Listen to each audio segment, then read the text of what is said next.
Today we'll be discussing the lack of accessibility in a neighborhood that is rife with history, which is Humboldt Park.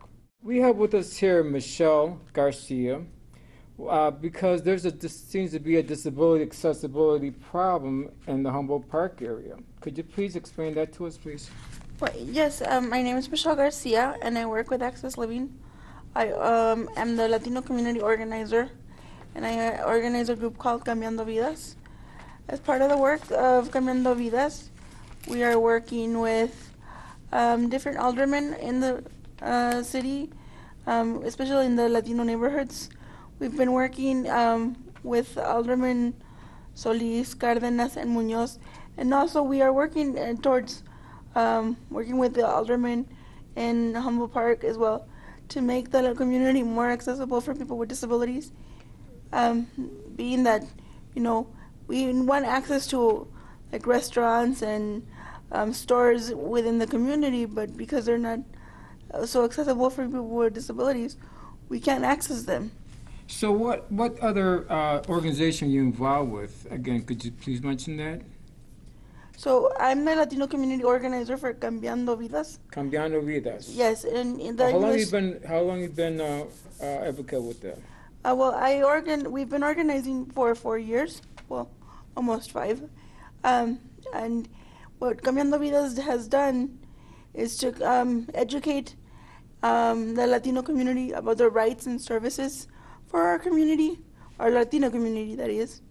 We think it's very important that our Latino community is educated on what the rights and services are for our community, being that many of our community might not know about the services that are out there, especially if you are, many might be not aware, like if you are a family member of a person with a disability, and you might be fearful of even coming into a Center for Independent Living, maybe because you have status issues. We don't check status. We're not an immigration organization. And I say this very clearly because it has happened to us, where we come into our different communities, and because of status issues, people do not approach us because of status issues. No, we welcome everyone, so please join us. Cambiando Vidas needs volunteers.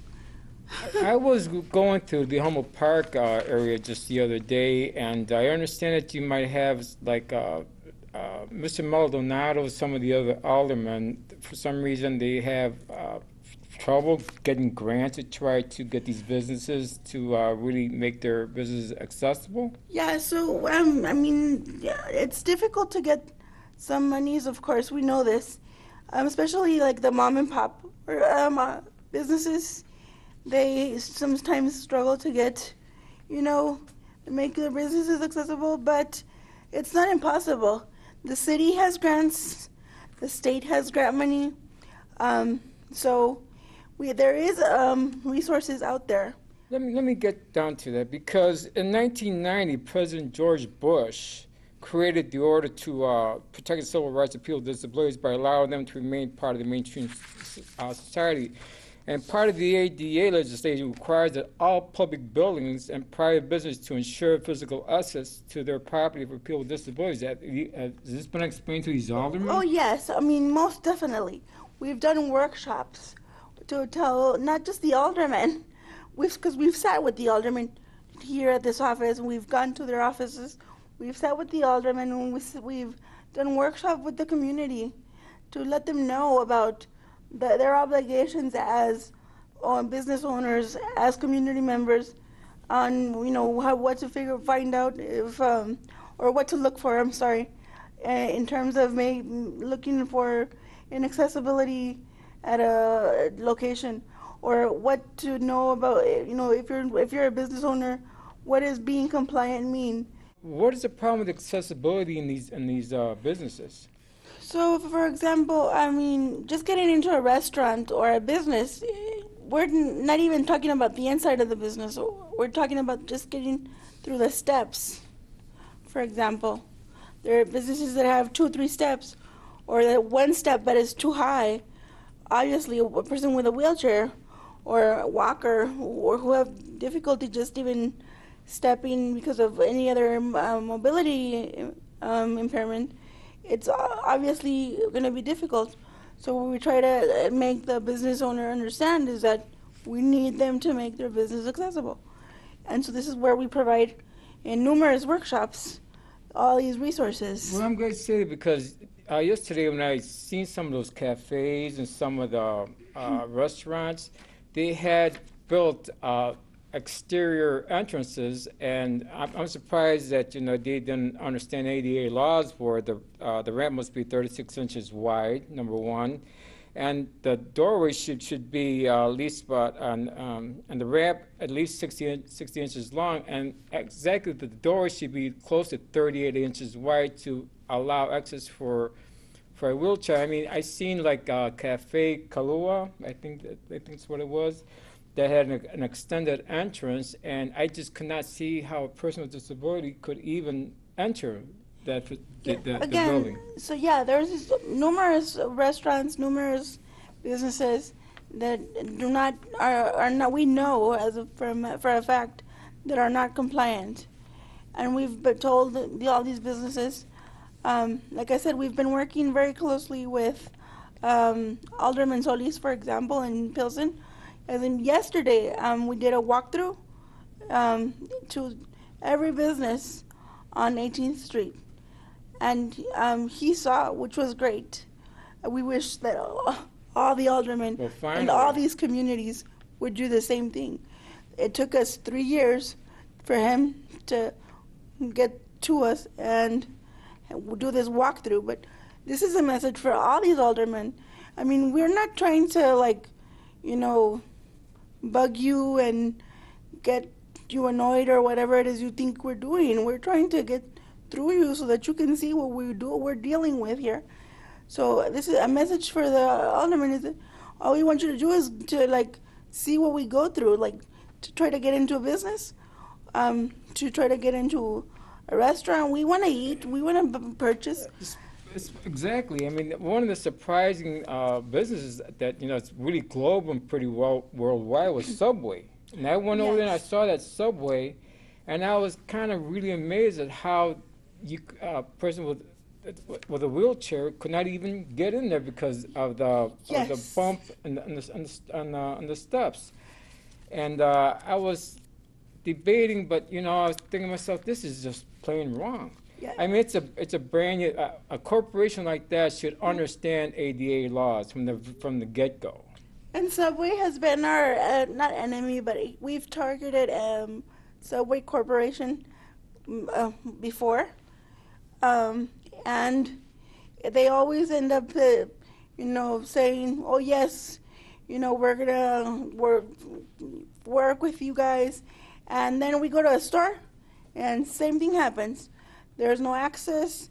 Oh, and then they bring out the issue of the building is too old, we can't do it, and same thing. But see, even though the building is too old, they can file for grants to the mayor's office of people with disabilities to renovate the buildings. I know that the Humboldt Park is a very historic with old buildings, but that should not stop them from, especially grading the front stairs and just slightly opening the front doors to let people in. Yeah, and well, even though, I mean, now the law has been, amended.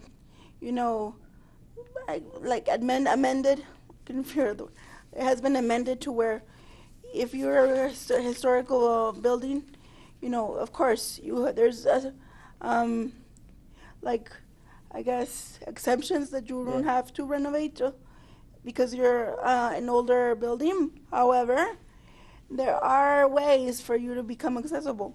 There's delivery. There's, phone, not phone, well, that's delivery, but I'm sorry. But where you can come out, there's a buzzer outside and you can come out and give me the food. There's websites. There's numerous ways for you to become accessible for the community. Not just having a ramp.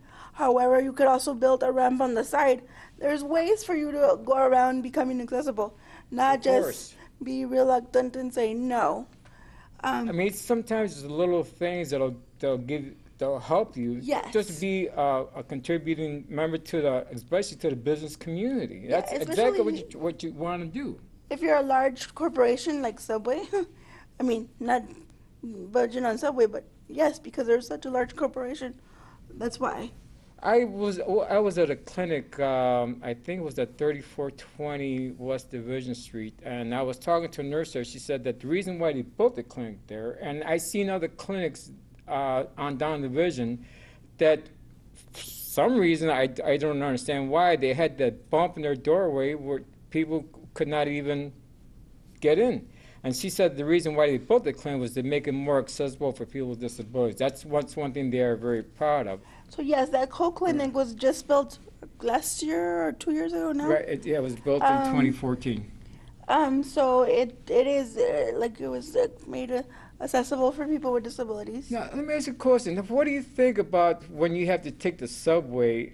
When I was on the Ashland Avenue subway, and I asked them, how's a person with disability get this? They told me, well, they can't take this. They've got to find a subway that has an elevator for them. So, what do you how do you deal with having to travel if you have to do in a subway?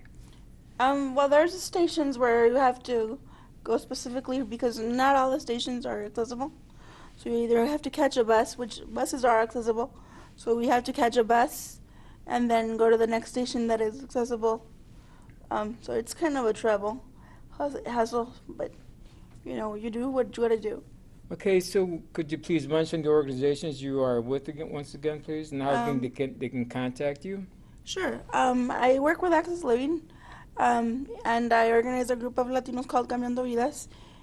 If you wish to join Cambiando Vidas and or come to Access Living, you can call me at 312-640-2194. That's my direct number. Or email me at mgarcia@accessliving.org.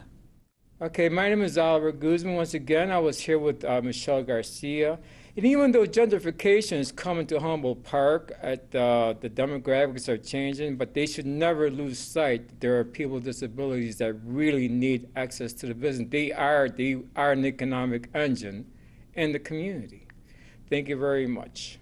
We have with us today Heather McCarthy. Now, you have a child with a rather rare disability. What's the name of it? Yes, I do. Both of my children have a rare metabolic condition called propionic acidemia.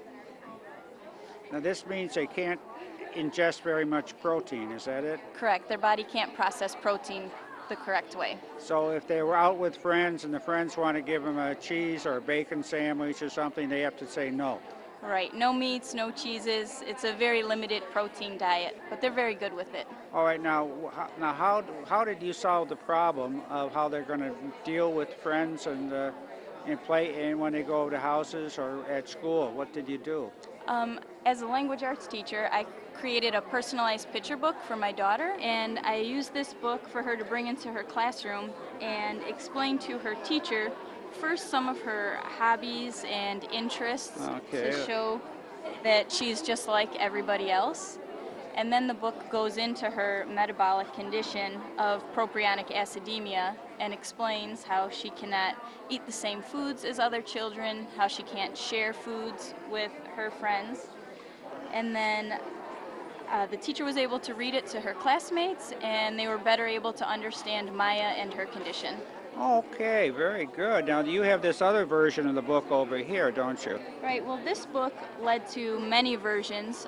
We have 12 different versions of personalized picture books for children with special needs. Okay, now what other ones do you have? We have 2 different books on autism, cerebral palsy, Down syndrome, diabetes, ADHD, vision and hearing impairments, speech impairments, physical conditions. Oh, so if you have a child with one of these problems, I don't know what the best term is, this is what you could give to their grade school teacher, who would read that out loud in the classroom, and then the child would be able to get along and the class would be much more understanding. Is that it? Correct. It's really good for in the classroom, but also for any caregivers, if they go to park districts, anybody that will be in contact with your child. Oh, now you had something I liked very much on the bottom, at the back of that book. Can you read that for us about disabled children? Sure. This book, Maya Makes a Friend, is about a little girl that goes to the park and sees a boy in a wheelchair. Okay. And so her mother encourages her to go and speak to the child and get some of her questions answered. Okay. So the two of them, the two children, end up having a great day at the park, playing, interacting with all the other children, and at the end of the day, they become friends. Okay, Now, very good. the last page of our book offers some talking points, which really opens up the line of communication between the parent and the child on what a disability is, and it's about acceptance, awareness, and choosing to be kind to everybody. Now, could you read those for us? I really like that. Sure.